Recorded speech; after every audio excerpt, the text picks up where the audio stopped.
Hello everyone, and welcome to another quick Facebook live session here with myself, Philipp, and Freddy, our Chief Investment Officer at StashAway.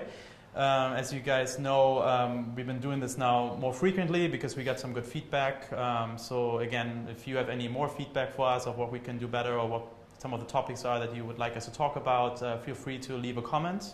Also, if you have any questions throughout, to ask both of us on the topics we will talk about or different topics, please feel free to do so. And again, this will be also recorded, so if you watch it over the weekend, go ahead and still ask some questions. Maybe we can answer them in a follow-up, or one of our customer support people will be attending to those. So, Freddy, I think I'll just kind of explain to everyone what kind of the main topics are we going to talk about, and we can dive right in afterwards.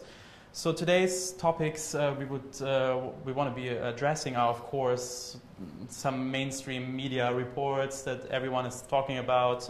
One is the Trump-Kim cancelled meeting, and kind of what impact does that have geopolitically, and also on the markets, of course. Yes. And then we'll go more into detail with the broader issues of the U.S.-China trade tensions and how does that play also with the meeting, but also in general. There were some developments this week that we want to address.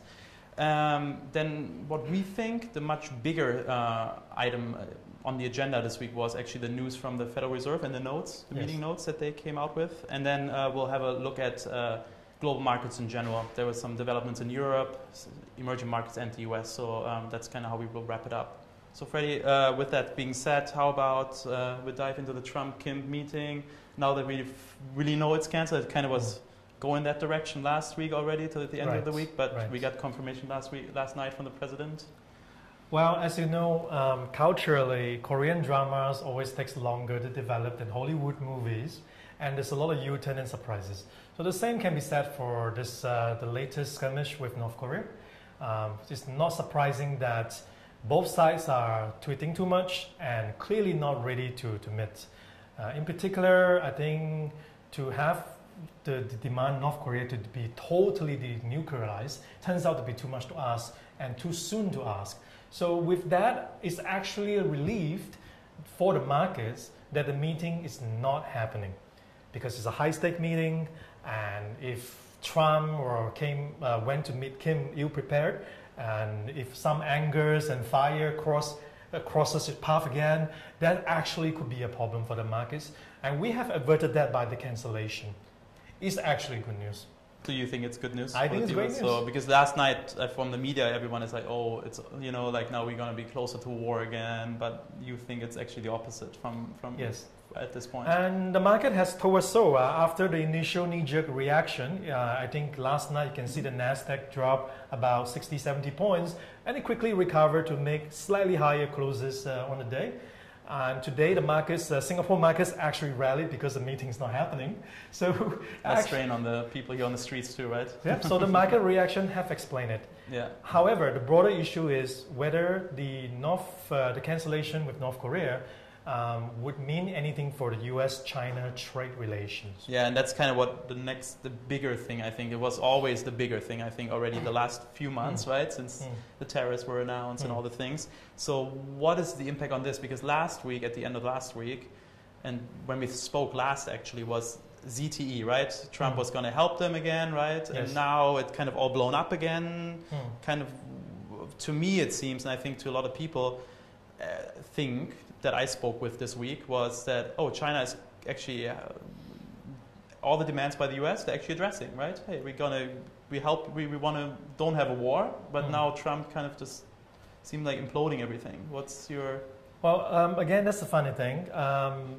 Well, Trump sort of says he's not happy with what's the progress of China so far. The market did not react. The market went up slightly. Trump tweets again, cancel North Korea. People now second guess about the trade relations again. Markets are slightly up. So it kind of says that Trump's tantrums and his impact on markets is now being compromised, which is a good thing. The markets basically started realizing that Trump talks a lot of fire and fury, but in the end, he always backs up. So that sort of compromises the credibility in a sense. Yeah. So you think it's going to be like more this ongoing thing now, or? it will be ongoing, a little trade tiffs here and there, but what China is doing is the right thing, and it's smart. What China has done so far is to start cutting tariffs, starting with motors, cars. It's going to go down from 25% to 15%. And actually, the better news is they're going to start doing the same thing on a lot of consumer goods. Yeah. And the good reason is that China has progressed enough that the economy is different from before. Instead of being an export-oriented economy like in the past, China now consumes a lot from the rest of the world. Reducing tariffs, removing tariffs on consumer products is actually a good thing for Chinese consumers. So China is already advanced to a stage that they would gradually open up anyway, and they would just keep doing it. It's in their interest, and it also diffuses the trade tension with Trump.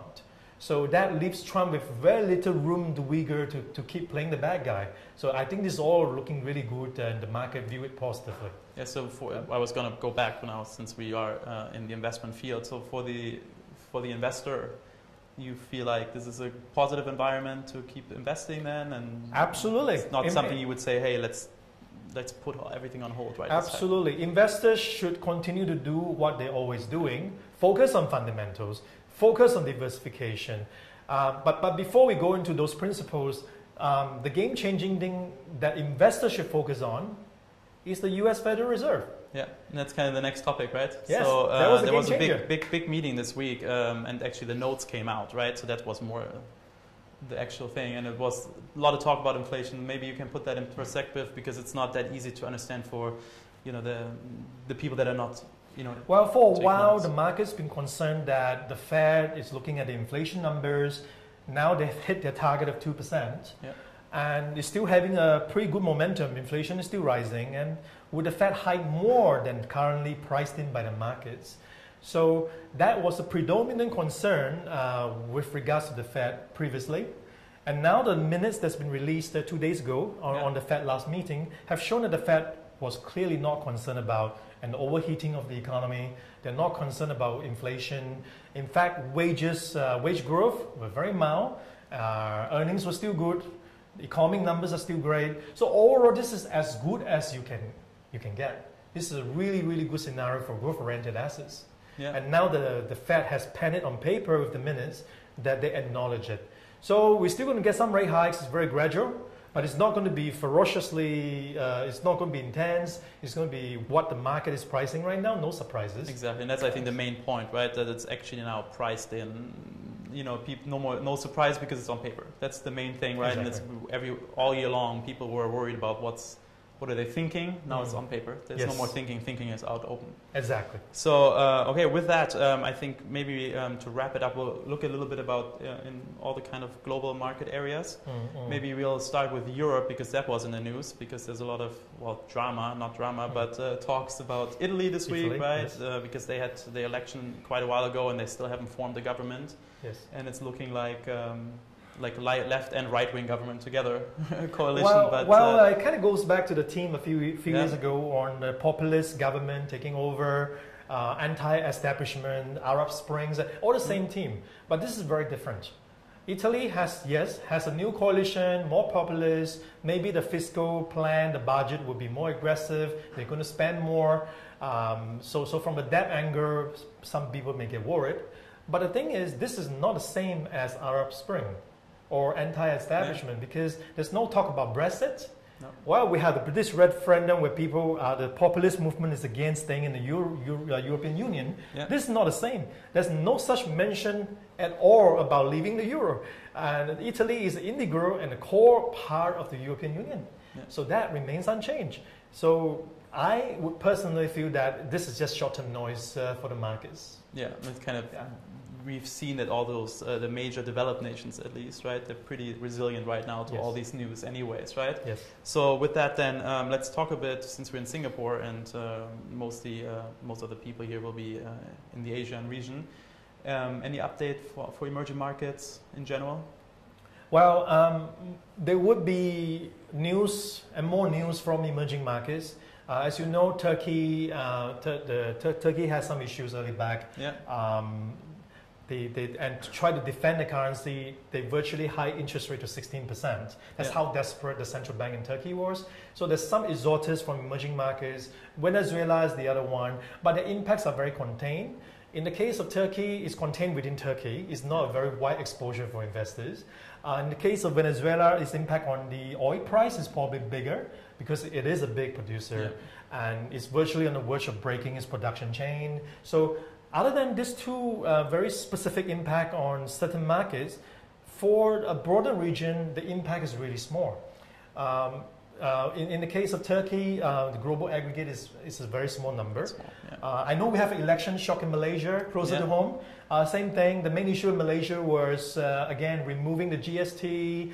The new government came in, is more interested about 1MDB probe and digging old wounds. It's all personal vendetta. The news is going to make investors a little bit sentimental in the near term. But look, Malaysia is only 2.8% of the Asia ex-Japan region.